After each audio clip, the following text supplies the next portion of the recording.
Pemirsa, ribuan bonek bentrok dengan aparat Polrestabes Surabaya di Jembatan Suramadu, Jawa Timur. Polisi terpaksa mengeluarkan gas air mata untuk membubarkan paksa ribuan bonek yang melakukan sweeping kendaraan yang melintas di Jembatan Suramadu.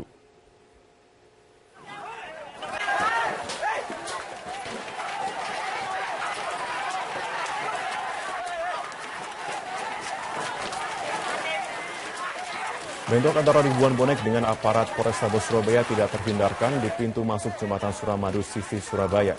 Polisi terpaksa membubarkan ribuan bonek dengan mengeluarkan gas air mata dan akibatnya ribuan bonek berlarian menyelamatkan diri ke perkampungan warga. Bentrokan ini dipicu akibat aksi ribuan bonek yang menyisir kendaraan berplat N yang hendak melintasi Suramadu dari sisi Surabaya ke arah Bangkalan sejak Kamis sore. Bahkan aksi bonek menggeledah mobil hingga memecahkan kaca mobil kendaraan lainnya yang melintas.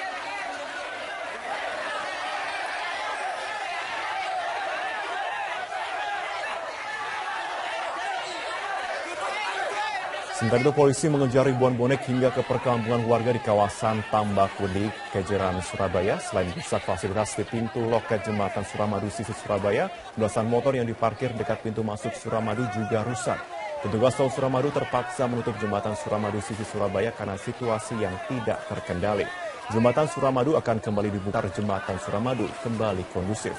Sementara aparat Polrestabes Surabaya hingga kini masih berjaga-jaga di sekitar Jembatan Suramadu untuk menghalau ribuan bonek yang kembali melakukan aksi sweeping kendaraan di pintu masuk Suramadu.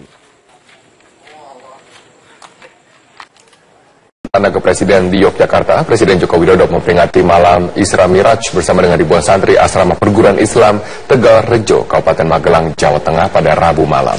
Ya, Presiden meminta santri harus siap menghadapi masyarakat ekonomi ASEAN.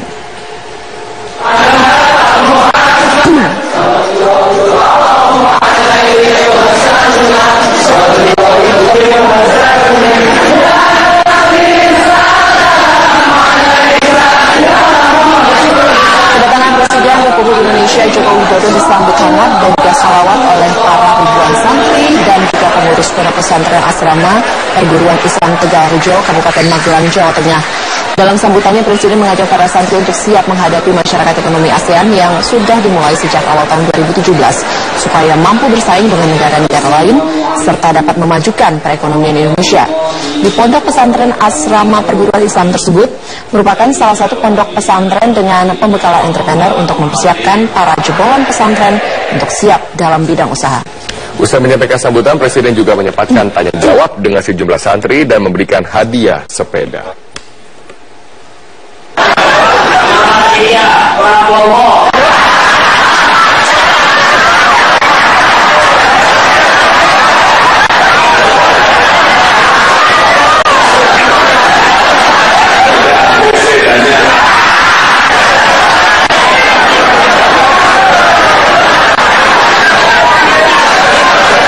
Telah mendaftarkan diri sebagai bakal calon ketua umum Partai Golkar. Meski seluruh kandidat telah menyerahkan berkas persyaratan, ternyata tidak semua sepakat untuk menyetorkan iuran sebesar 1 miliar rupiah kepada panitia pengarah Munaslu. Egit Hapsari akan melaporkan informasi terkini dari kantor DPP Partai Golkar di Selipi, Jakarta Barat. Ya, Egit, siapa saja ke-7 kandidat yang telah mendaftar sejauh ini? Siapa yang kemudian akhirnya menyerahkan uang dan siapa yang kemudian akhirnya menolak untuk menyerahkan uang sebesar 1 miliar? Ya, betul sekali, Berita. Memang sejauh ini sudah ada 7 kandidat yang sudah secara resmi mendaftar sebagai bakal calon ketua umum Partai Golkar. Namun beberapa saat yang lalu, politisi Golkar Priyo Budi Santoso baru saja tiba di kantor DPP Partai Golkar di Bilangan Selipi, Jakarta Barat ini. Namun Priyo Budi Santoso belum menyerahkan berkas persyaratan sebagai bakal calon ketua umum Partai Golkar, sehingga belum bisa dikatakan resmi mendaftar atau masuk bursa bakal calon ketua umum Partai Golkar. Sehingga hingga saat ini, hingga pukul 10 malam sudah ada 7 kandidat yang terdaftar dalam bakal ketum Partai Golkar. Aziz Syamsuddin, kandidat pertama yang mendaftar pada hari Selasa lalu, dan 6 kandidat lainnya menyusul hari ini ada Mahyudin Setia Novanto, Ade Komarudin, Syahrul Yassin Limpo, Erlangga Hartarto, dan juga Indra Bambang Utoyo. Namun sebagaimana kita ketahui, ada syarat berupa iuran sebesar 1 miliar rupiah rupiah yang harus diserahkan bakal calon ketua umum Golkar untuk bisa masuk ke dalam bursa bakal calon ketua umum Partai Golkar. Namun ternyata tidak semua bakal calon ketua umum menyetujui dan bersedia untuk menyetor dana sebesar 1 miliar rupiah tersebut.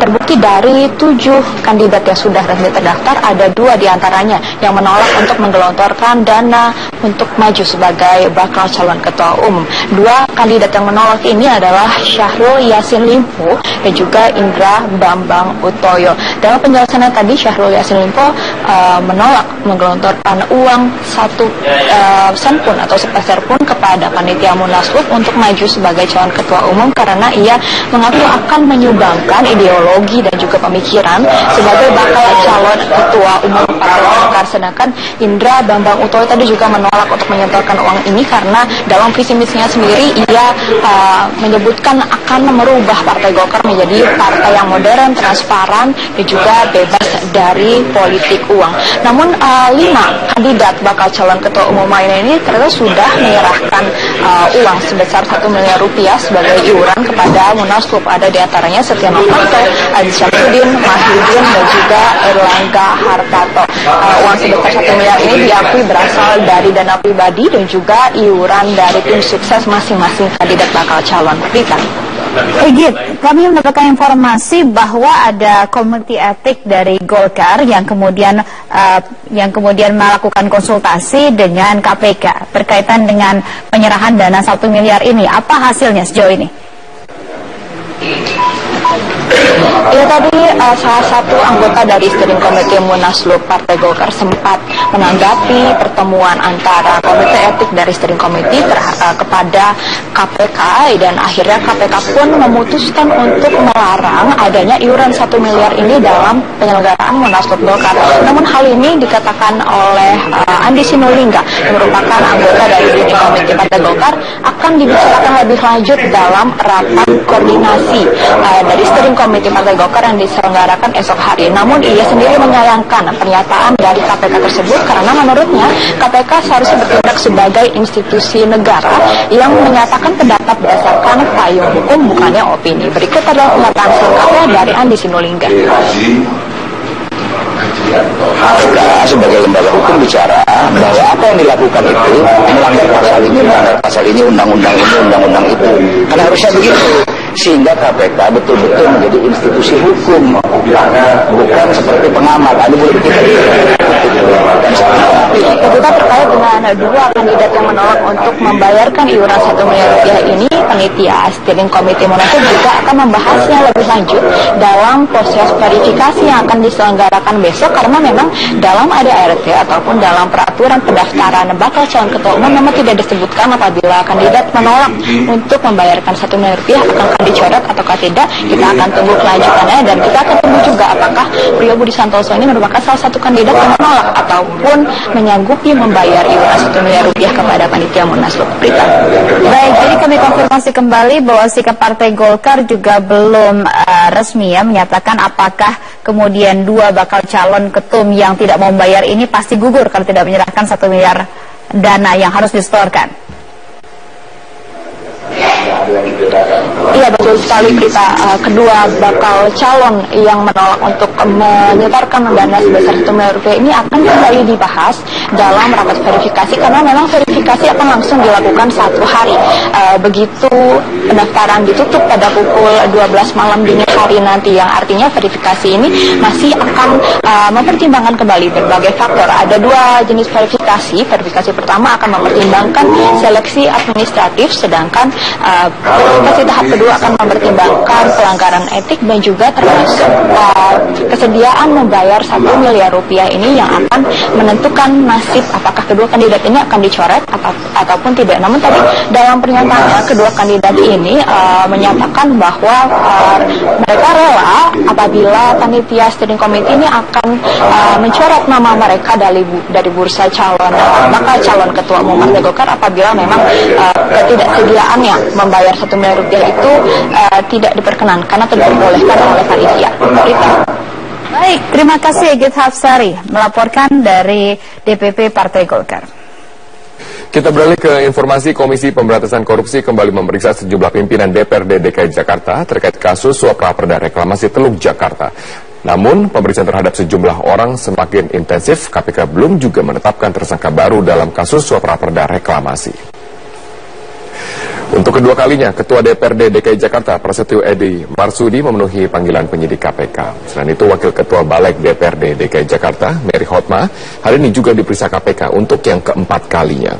Keduanya diperiksa untuk menjadi saksi bagi tersangka Arisman Wijaya yang merupakan Presiden Direktur PT Agung Podomoro Land. Sebelumnya, Prasetyo dan Mary pernah memberikan kesaksian bagi tersangka Muhammad Sanusi yang merupakan rekan mereka di DPRD DKI.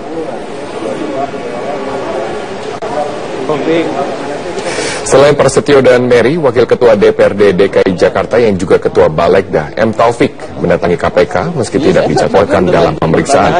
Menurut PLH Kabiro Humas KPK Yuyuk Andriati, Taufik diperiksa untuk M. Sanusi. Keterangan Taufik masih dibutuhkan untuk melengkapi berkas pemeriksaan sebelumnya. Terakhir Taufik diperiksa KPK pada pekan lalu, tanggal 28 April. Hari ini kakak kandung M. Sanusi tersebut diperiksa untuk yang ke-6 kalinya. Mau apa lagi Pak memang yang mau disampaikan? Iya saya nggak tahu kan tergantung pertanyaannya.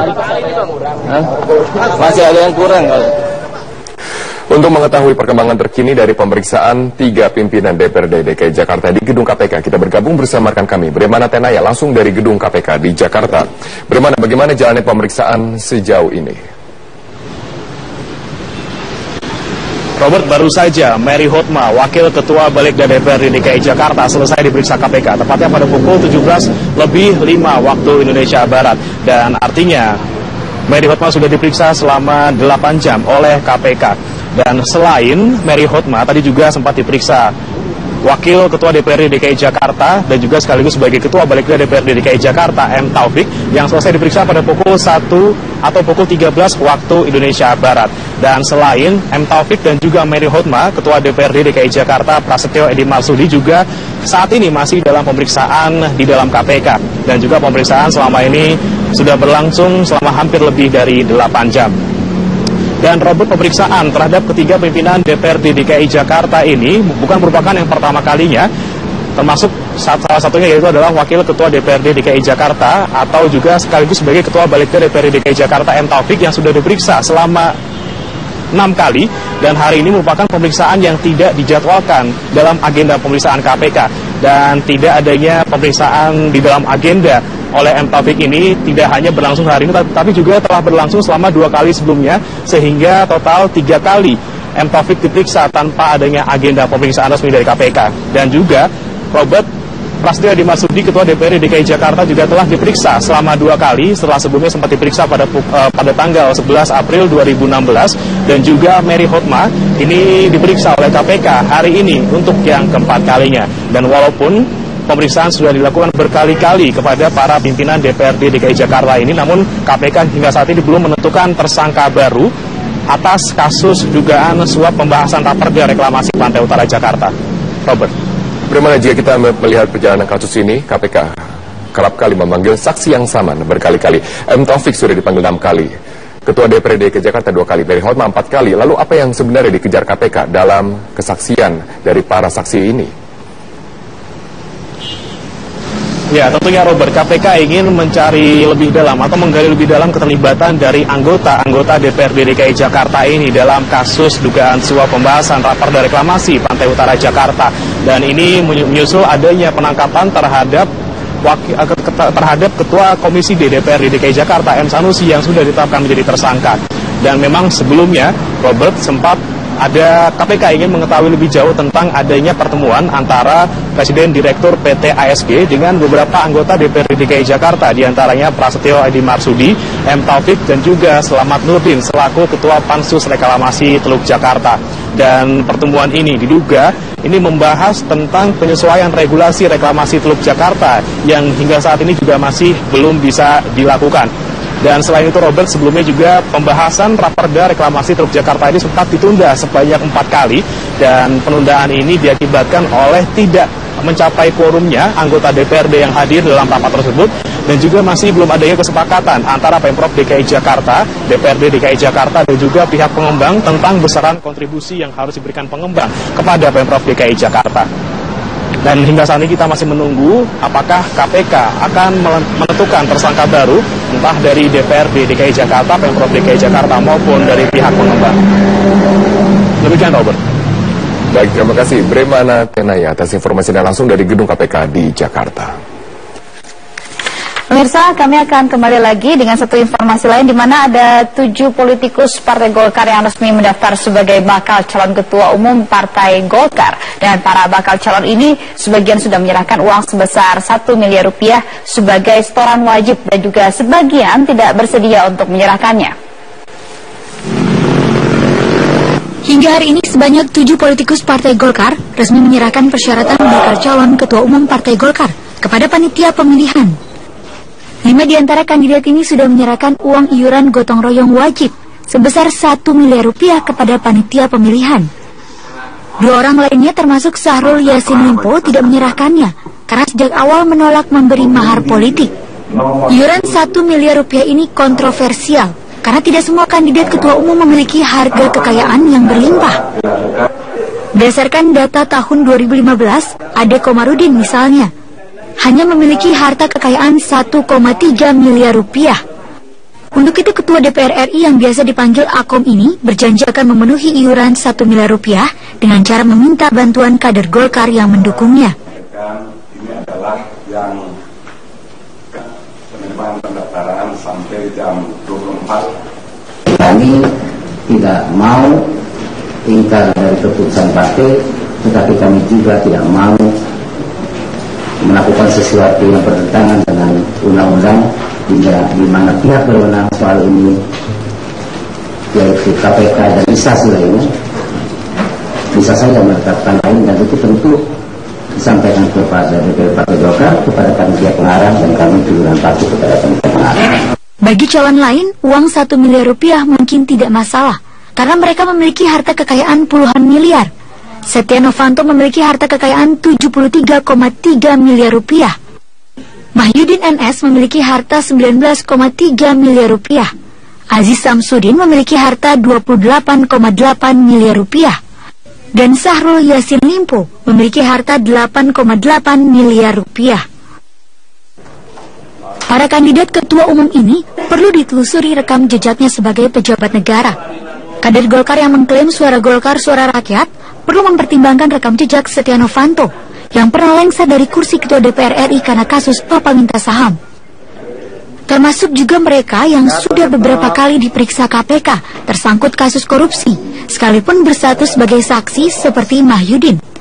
Termasuk juga yang tersangkut Panama Papers seperti Erlangga Hartanto. Tim Liputan Metro TV.